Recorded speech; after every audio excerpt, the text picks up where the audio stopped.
নমস্কাৰ। 31 মাৰ্চৰ ভিতৰত পানৰ সৈতে আধাৰ লিংক নকৰিলে আপোনাৰ পান কাৰ্ডখন হ'ব পাৰে অবৈধ। যদি আপুনি এতিয়াও পানৰ সৈতে আধাৰ লিংক কৰা নাই তেন্তে আজিয়ে কৰক, মাত্ৰ 1 মিনিটতে। প্ৰথমতে আপুনি গুগলত গৈ আপোনাৰ মোবাইলৰ গুগলত গৈ আপুনি www.incometaxindia.efiling.gov.in এই ৱেবছাইটটোত গৈ আপুনি ক্লিক কৰিব। ক্লিক কৰাৰ পিছতে আপোনাৰ এনেকুৱাকৈ স্ক্ৰীন এখন ওপেন হ'ব। হোম স্ক্ৰীনখনৰ সৈতে আপুনি এই পপ আপ স্ক্ৰীনখনৰ ক্লোজ বটনত গৈ এই স্ক্ৰীনখন ক্লোজ কৰি ল'ব।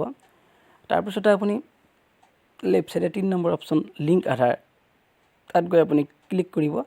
তাত ক্লিক কৰাৰ পিছতে আপোনাৰ পান নম্বৰ, আধাৰ নম্বৰ, আপোনাৰ নাম আৰু কেপচাখন আপুনি শুদ্ধকৈ এণ্ট্ৰি কৰিব। এণ্ট্ৰি কৰাৰ পিছত আপুনি লিংক আধাৰ অপশ্যনত গৈ তলত থকা লিংক আধাৰ অপশ্যনত গৈ ক্লিক কৰিব। ক্লিক কৰাৰ পিছতে আপোনাৰ এনেকৈ মেছেজ এটা আহিব, your request has been sent to UDI for subscribe of Aadhaar বুলি। এই মেছেজটো অহাৰ পিছত আপুনি পুনৰ হোম স্ক্ৰীনলৈ ঘূৰি যাব। হোম স্ক্ৰীনলৈ ঘূৰি গৈ তাত আপুনি হোম স্ক্ৰীনৰ ওপৰত থকা ক্লিক হিয়েৰ এই অপশ্যনটোত আপুনি ক্লিক কৰি দিব।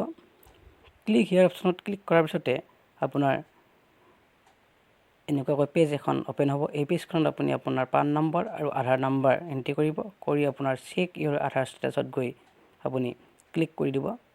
ক্লিক কৰাৰ পিছতে আপোনাৰ আধাৰ পানৰ সৈতে যদি লিংক হৈছে তেনেহ'লে এনেকৈ এটা মেছেজ আহিব, your PAN is link to Aadhaar number.